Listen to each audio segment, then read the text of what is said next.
और ब्राह्मणों को धन देकर संतुष्ट करता था। कमल की समान मुख वाली उसकी धर्मपत्नी शील, विनय एवं सौंदर्य आदि गुणों से संपन्न तथा पति परायणा थी। राजा एक दिन अपनी धर्मपत्नी के साथ भद्रशिला नदी के तट पर श्री सत्यनारायण भगवान का पूजन कर रहा था। उसी समय व्यापार के लिए अनेक प्रकार की पुष्कल धनराशि से संपन्न एक साधु बनिया वहां आया। भद्रशिला नदी के तट पर नाव को स्थापित कर वह राजा के समीप गया और राजा को उस व्रत में दीक्षित देखकर विनय पूर्वक पूछने लगा। क्या साधुर्वाच किमिदं कुरुषे राजभक्तुक्तिं केशां प्रकाशं कृतसनं सौत्मीक्षं सामर्थ्यम्। साधु ने कहा, हे राजन, आप भक्ति युक्त चित्त से यह क्या कर रहे हैं? अपने बंधु बांधवों के साथ मैं अतुल तेज संपन्न भगवान विष्णु का व्रत और पूजन कर रहा हूँ। उसने कहा, मैं अपने बंधु बांधवों के सहित भगवान सत्यनारायण का पूजन कर रहा हूँ। राजवाज भूपस्य भजनम श्रुत्वा साधु प्रोभा साधनम सर्वकथय में राजन करिष्यं तवोत्तम ममापि संतिर्नास्यो जायते ध्रुवम् ततर्णादि चानंदो सदानंदो प्रेमागतो भाजायक तम सर्वं प्रथम संजायकं तथा प्रथम करिष्यामि यदा मे संतिर्भवेत् लीलावती प्रह पत्नी शाश्वतमा। राजा की बात सुनकर साधु ने आनंद आदर पूर्वक कहा, हे राजन, इस विषय में आप मुझे सब कुछ विस्तार से बताइए। आपके कथनानुसार मैं व्रत और पूजन करूंगा। मुझे भी संतान नहीं है, इसलिए हम भी भगवान का पूजन करेंगे। इससे अवश्य ही संतति प्राप्त हो जाएगी। ऐसा विचार कर वह व्यापार से निवृत्त हो आनंद पूर्वक अपने घर आया। उसने अपनी भार्या से संतति प्रदान करने वाला इस सत्य व्रत को विस्तार पूर्वक बताया तथा जब मुझे संतति की प्राप्ति होगी, उसने कहा, जब हमको संतान पैदा हो जाएगी तब मैं इस व्रत को करूंगा।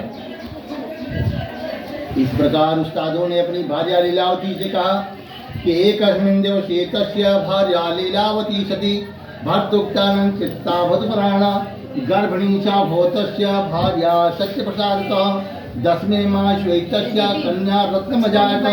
दिने दिने सा बभ्रते सकलपक्षे सुदासते नाम्ना कलावती चेति तन्नामकृतं ततो लीलावती प्राह स्वामिनं मधुरं वचः न करोष्टिमर्थं वैप्रासंकल्पितं प्रथम प्रतिम। साधुर्वाच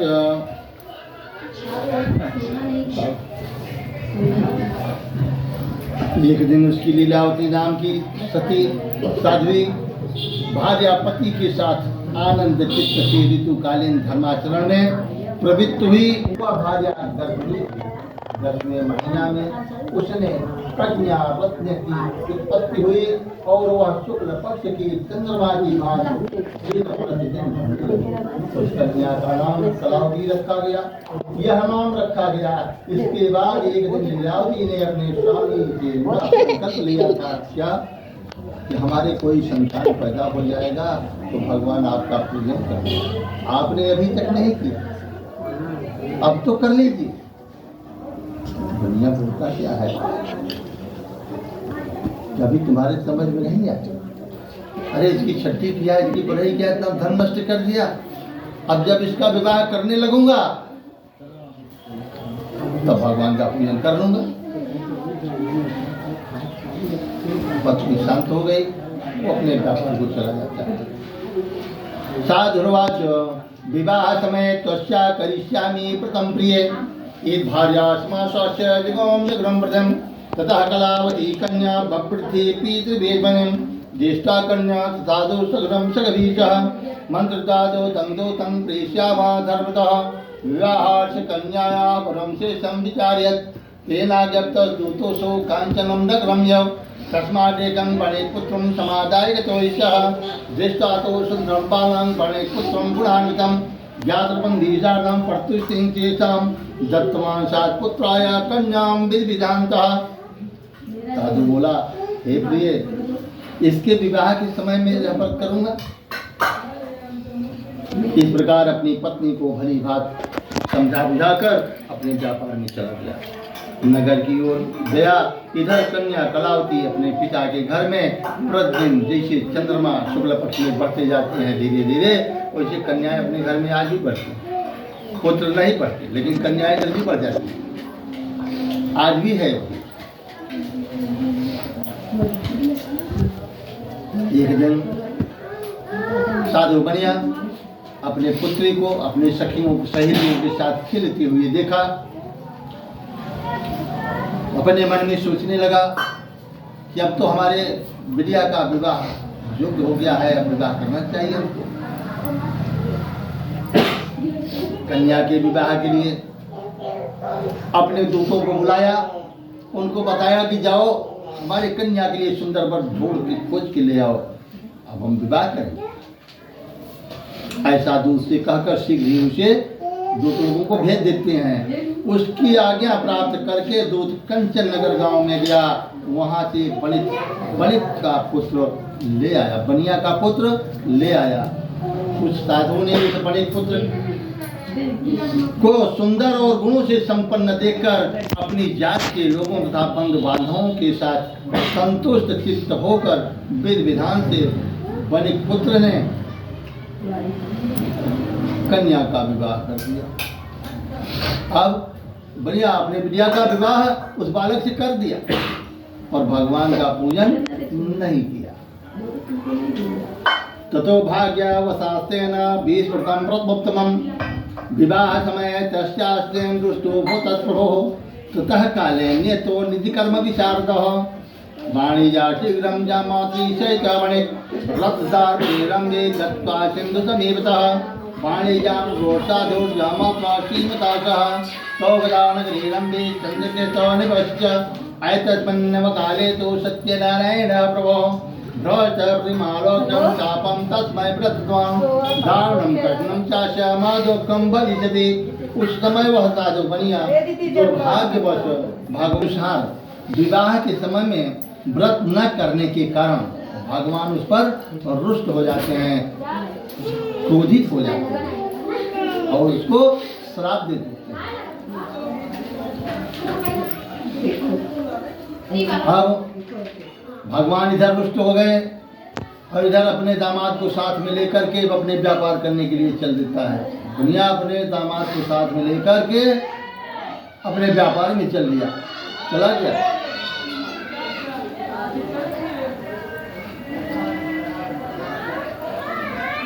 समुद्र के समीप स्थित रत्नसारपुर नगर सुंदर नगर में गया और अपने सी संपन्न दामाद के साथ वहां व्यापार करने लगा।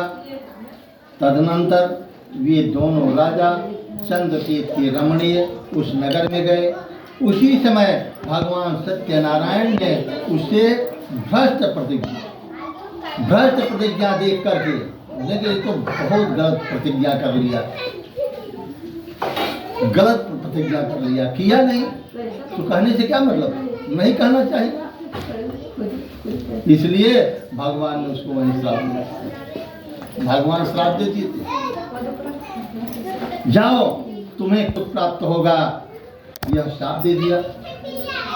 जब यह श्राप दे दिया कि एक अस्मिन् दिवसे राज्ञो धनमादाय तस्करः तत्र जागच्चौरो वणिजौ यत्र संस्थितौ तत्पश्चाद्धाव कांदूतान् दृष्ट्वा भीतिं तीर्थां धनं संस्थाप्य तत्रैव स तु शीघ्रमलक्षितः तदोतुता कमायाता यात्रा से तज्जरबलि दृष्टान् तत्र बद्धानि च वणिगतौ हर्षेण धामाना च प्रोचुं समीपतः तस्करो समानीतो विलोक्याज्ञाय प्रभो राज्ञा भ्रातुता भो अस्थापित महादुर्गी कारागारे विचारता माया सदैव के धन को चुराकर वहीं आया जहां दोनों बनिया स्थित थे, सो रहे।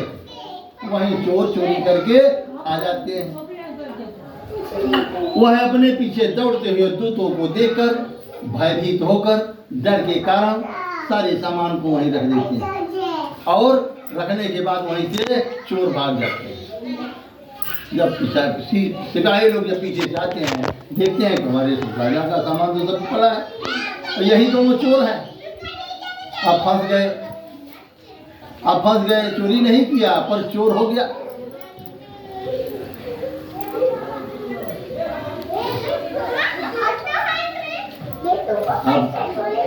राजा के धन को देखकर वही दोनों को जगाया, उठो उठो उठो, चोरी करके आया हो, सो रहे हो, बता रहे हो सो रहे हैं, उठो उठो चलो।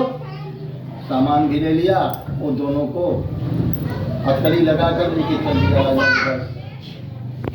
राजा के पास पहुंच जाते हैं, हर्षपूर्वक सिपाही लोग बोलते हैं, हे राजन, यही दोनों चोर हैं, यही आपका सामान। अब आप बताएं इनके साथ क्या किया जाए, आज्ञा दीजिए, क्या करो।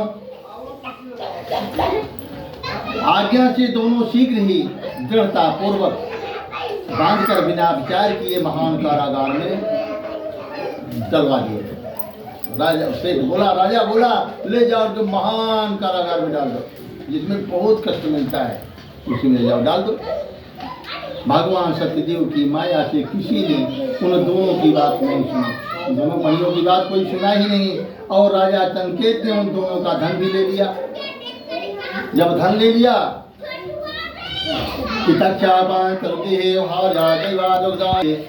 वणिक के घर में उसकी भाजिया भी अत्यंत दुखित हो गई और उनके घर में सारा का सारा जो धन था वह चोर चुरा लिया। घर में भी चोरी हो गया, अब उसके घर में भी चोरी हो। लीलावती शारीरिक मानसिक पीड़ाओं से युक्त भूख और प्यास से दुखी हो, अन्न की चिंता से दर्द भोजन करने लगी। कन्या कलावती कन्या भी भोजन के लिए इधर उधर प्रतिदिन घूमने लगी। एक दिन क्षुधा से पीड़ित होकर वह कलावती एक ब्राह्मण के घर गई। वहां जाकर उसने श्री सत्यनारायण के व्रत और पूजन को देखा। वहां बैठकर उसने कथा सुनी और वरदान मांगा। तदनंतर प्रसाद ग्रहण करके वह कुछ रात होने पर गई। माता कलावती कन्याम कथयामास प्रेमिकः पुत्री रात्रविष्टाम पुत्रकिं के ऊर्ध्वे कथ्य महाभागवतमुत्यामिति नारदवाच विद्यालय मादित्यं मांसी सिद्धं तत्वाकं कावाक्यं व्रतं कर्तुं समुद्रता सावधातो मणिभार्या सत्यनारायणस्य व्रतं चक्रे शैवसाद्वी बन्दिविशुद्धे च भर्जामात्रौ क्षिप्र मार्गक्षेतां समाश्रमम् अवराधं भर्जामातु सन्तुमर्षि भट्टेनानेन तुष्टो सत्यनारायणः पुनः दर्शयामास स्वप्नं भी संत्यक्तं प्रथमं वन्दिने मोक्षे प्राप्तपणिजौ सप्तमं देयं धन तत्वं गृहतं धनवान् होति त्वां नाशिष्यामि स्वराज धनपुत्रकम्। माता लीलावती ने कलावती कन्या से प्रेम पूर्वक पूछा कि पुत्री, इतनी रात तू कहाँ थी, तेरे मन में क्या है, तुम क्या करना चाहती हो, अब तुम बताओ। कलावती कन्या ने तुरंत माता से कहा, माँ, मैंने एक ब्राह्मण के घर में मनोरथ प्रदान करने वाला पद देखा।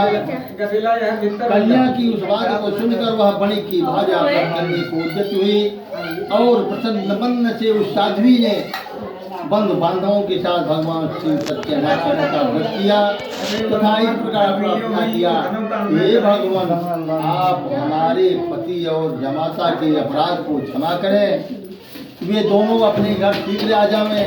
इसी व्रत से भगवान सत्यनारायण पुनः संतुष्ट हो गए तथा उन्होंने नृपश्रेष्ठ चंद्रकेतु को स्वप्न दिखाया और स्वप्न ने कहा, हे नृपश्रेष्ठ, प्रातः काल वो दोनों बनियों को छोड़ दो और सारा धन भी उनका दे दो। जो धन लिया है वो धन दे देना, जो तुमने इनसे धन छीन लिया है उसको दे देना, अन्यथा तुम्हारा धन एवं सहित तुम्हारा सर्वनाश कर। ऐसा कहकर भगवान सत्यनारायण अंतर ध्यान हो गए। इसके अनंतर प्रातः काल राजा ने अपने सभासदों के साथ सभा के मध्य बैठकर अपना स्वप्न लोगों को बताया और कहा, मैं तो ऐसा स्वप्न देखा, दोनों बंदी बने पुत्रों को शीघ्र ही मुक्त कर दो। राजा की ऐसी बात सुनकर वे राजपुरुष दोनों महाजनों को बंधन मुक्त करके राजा के सामने लाकर महाराज, वेणी बंधन से मुक्त करके दोनों बड़े पुत्र लाए गए हैं। इसके बाद दोनों महाजन बड़े पुत्र नृपश्रेष्ठ अपने पूर्व वृत्तांत का स्मरण करते हुए भय विह्वल हो गए और कुछ बोल न सके। राजा ने बड़े पुत्रों को देखकर आदर पूर्वक कहा कि दैवा प्राप्त मत्कम दानाचयभ्यम तदानिगत सत्यांगं क्षौर कर्माद्य का प्रारब्धवश यह महान दुख प्राप्त हुआ है। इस समय अब कोई भय नहीं है। अब राजा बढ़िया से बोल रहा है कि जो दुख मिला है हमने नहीं दिया, कोई देव ने आप लोगों को ये दुख दिया था, इसलिए आप लोग बंधन से मुक्त हो गए हैं, अब अपने घर को जा सकते हैं। ऐसा कहकर उनकी बेड़ी खुलवाकर उनका छोड़ कर मार कराया। राजा ने वस्त्र अलंकार देकर उन दोनों बड़े पुत्रों को संतुष्ट किया तथा सामने बुलाकर वाणी द्वारा अत्यधिक आनंदित किया। पहले जो धन लिया था उसे दोना करके दिया, जितना धन उसका लिया था उसका दोना धन उसको देना पड़ा, दे दिया। तदनंतर राजा ने पुनः उनसे कहा, हे साधो अब आप अपने घर को जाए। राजा को प्रणाम करके आपकी कृपा से हम जा रहे हैं, ऐसा कहकर उन दोनों महावैश्यों ने अपने घर की ओर प्रस्थान किया। ओम श्री अष्टम पाणिवा खनि बोलो श्री सत्यनारायण भगवान की जय। ओम विष्णवे नमः, ओम विष्णवे नमः, ओम विष्णवे नमः। ना हम जा गाना है जींस पहने है ना, बैठक नहीं बनता। ये बैठो अब आगे